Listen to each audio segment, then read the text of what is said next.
You know, I'm just going to go ahead and say it. They should have let Colin Kaepernick play football.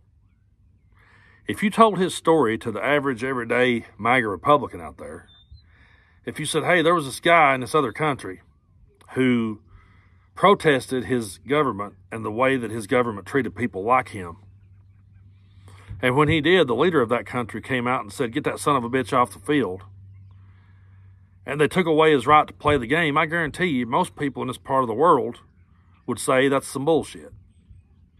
Because every day, these are the same people who sits and cries when they get kicked off of platforms. They're the same people that sits and claims that they're being silenced and they're being the victim. But yet they was all for getting that son of a bitch off the field. All because they disagree with him, and all because they just wanted him to throw a football and shut up. They just wanted him to throw the football. Do you realize how insulting that is to him, really, at the end of the day? Or how insulting it is to any entertainer that you say, hey, I just want you to do what you do and entertain me. Don't tell us how you really feel about nothing. You don't have to agree with him. There's a whole lot of entertainers I don't agree with. I don't agree with Ted Nugent on a damn thing, other than Chuck Berry was a badass. I'm sure that's probably the only thing we agree on. But I would never say that Ted Nugent doesn't have the right to play guitar. I would never say that Ted Nugent doesn't have a right to put on a show. It baffles me how people don't see through that hypocrisy. They love to yell cancel culture. They love to say that people are being canceled.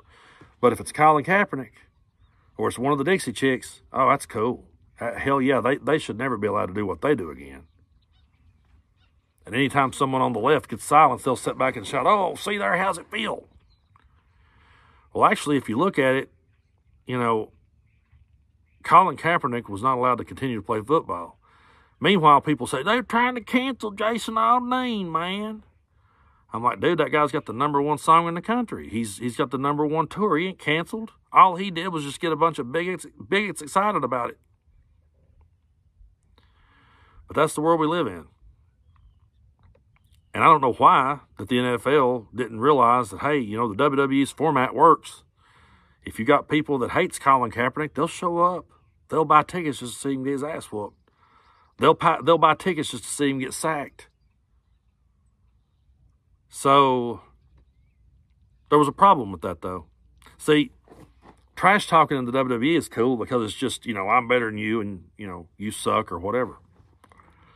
But in Colin Kaepernick's world, if he spoke up and he trash talked, well, he was trash talking the system. He was trash talking the powers that be. Can't have that. If he'd have just trash talked other players, it'd been controversial. Hell, Dennis Rodman was controversial. He sold tickets. But they couldn't let Colin Kaepernick be controversial because that might inspire some kid to think. And I realized this the other day when I was having a conversation about this with my son. I walked in the room, and he was watching that Colin Kaepernick, whatever the hell it is, TV show or docuseries or whatever the hell it is on Netflix. He's watching that. And he's like, Dad, why won't they let him play football? And I told him, and he's like, really? That's why? I was like, yeah, that's why. Well, that don't make no sense. I'm like, yeah, you're 11 years old, and you figured that out. And there's grown adults out there that's going to get in my comment section and rip me apart for saying it. But, yeah, they should have let him play football.